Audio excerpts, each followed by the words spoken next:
On a attendu 7 ans avant de dire quelque chose en public, quoi. C'est-à-dire qu'il fallait le temps de faire le deuil, le temps de se faire à l'idée qu'il y a des choses qui ont changé. Euh, et puis là maintenant, on se sent prêt, quoi. Donc on a dit, on va faire un grand méchant zouk, en spécial en hommage à Patrick. D'ailleurs, on va pas faire que ça. On a fait une émission de télé, on a fait un certain nombre de trucs. L'idée, c'est de faire qu'il ne soit pas vraiment mort, quoi. Parce que malheureusement, il y a trop de nos artistes, ceux qui sont déjà morts, je parle, ils sont morts, ils ont disparu. C'est comme s'ils n'avaient jamais existé, quoi. C'est-à-dire que les générations après, ils ne savent même pas qu'ils ont existé, ils ne savent pas ce qu'ils ont fait, rien. Ce qui n'est pas vrai dans toutes les cultures. Donc on aimerait bien que, au moins les plus récents, qu'on puisse encore en parler dans des années. Moi, on a fait une émission récemment et j'ai entendu un des intervenants qui disait oui, Maman Créole, effectivement, dans les écoles, alors je ne suis même pas au courant, dans les écoles, c'est ce qu'on fait chanter aux enfants. Avant, on leur faisait chanter une autre chanson qui était une chanson française. Là maintenant, alors peut-être qu'il y en a, je sais pas, il y a des institutrices ou instituteurs ou des profs qui en ont marre de faire tout le temps maman créole, mais oui, mais bon, une maman créole, c'est pas la même chose qu'une maman africaine, européenne, américaine, c'est pas la même chose. Voilà, donc il faut vous faire à l'idée que c'est ce que vous devez faire chanter à vos enfants pour qu'ils comprennent vraiment qui ils sont, d'où ils viennent, où ils vont, etc. C'est une logique, quoi. Quand on fait quelque chose, quand on arrive à un certain niveau, bon, on a envie de transmettre euh, ce qu'on a appris, quoi. Alors nous, on a mis 20 ans pour apprendre certaines choses. On aurait été à l'école, dans une école spécialisée, on aurait mis 2 ans. C'est ce qui se passe dans les conservatoires, dans toutes les écoles, de toutes les formations possibles du monde, quoi. C'est l'expérience de ceux qui ont fait, qui se sont débrouillés tout seuls, qui est collectée, et puis au bout d'un moment, ça fait une école. Nous, on n'a pas ça. Ici, on n'a même pas une école de musique pour 3 départements.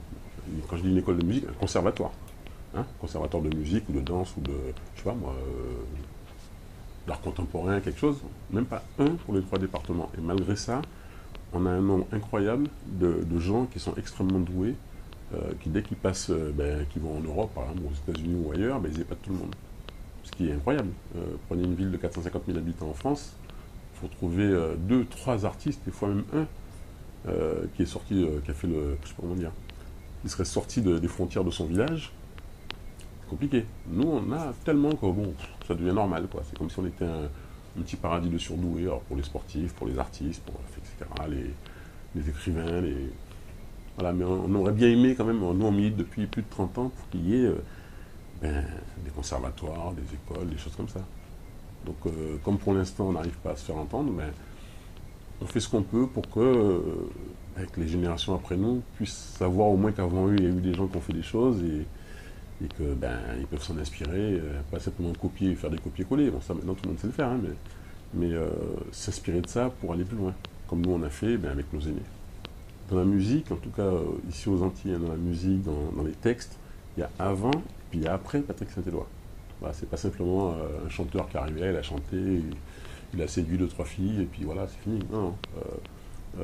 Pour les femmes notamment, il faut savoir qu'avant Patrick Saint-Éloi, quand on parlait des femmes, c'est un peu comme quand on en parle dans certaines musiques d'aujourd'hui, là, qu'écoutent les jeunes, c'est toujours dénigrant pour les femmes. C'est toujours comme ça. Voilà.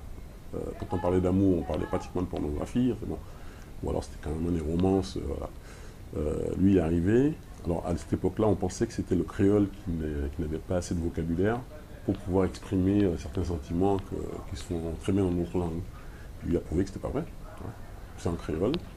Euh, Ça parle de romantisme, ça parle de, je sais pas, de choses agréables à entendre, euh, sans pour autant dénigrer, voilà, sans être misogyne. Alors du coup, tous les chanteurs qui sont arrivés après ont pris modèle là-dessus.